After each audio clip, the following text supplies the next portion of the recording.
மங்களாவிராம் ரங்கேஷாய மங்களம். ரங்கநாத பிரபால் மூலவர் திருமுக மண்டலம் ஆதிசேஷசேனம் நாபீகமர்த்தண்ட பிரம்மா தொப்பில் வழியா பிரம்மா பக்கத்துல மகாலட்சுமி திருவடி சேவை திருவடிண்ட பூமாதேவி நான்கு வேதங்களை உபதேசிக்கிறார்.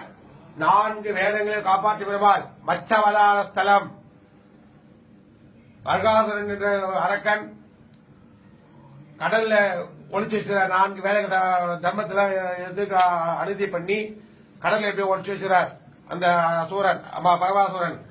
அந்த சூரனை மீட்டு மச்சவதாரம் எடுத்து அந்த நான்கு வேதங்களை காப்பாற்றி பிரம்மாவுக்கு ஒப்படைச்சு லோகத்துக்கு பரப்புறார். அதனால மச்சவதாரஸ்தலம் வர காரணம். மகாலட்சுமி தாயார் பிரம்மாவுக்கு நான்கு வேதங்களை உபதேசிக்க பெருமாள், சந்திரனுக்கு சாப விமோசனம் செய்த பெருமாள், சந்திரனுக்கு சாப விமோசனம் செய்த பெருமாள், உற்சவர் ஸ்ரீதேவி பூமாதேவி திருவடி சேவை, சந்திரனுக்கு சாப விமோசனம் செய்த பெருமாள், சந்திர புஷ்கரி தீர்த்தம் தடாகம் கருடாழ்வார் ஒரு புஜத்தை பெருமாளுடைய ஒரு புஜத்தை தன்னுடைய புஜத்தை காத்து தாங்கி பிடிச்சிட்டு இருக்கார் கருடாழ்வார்.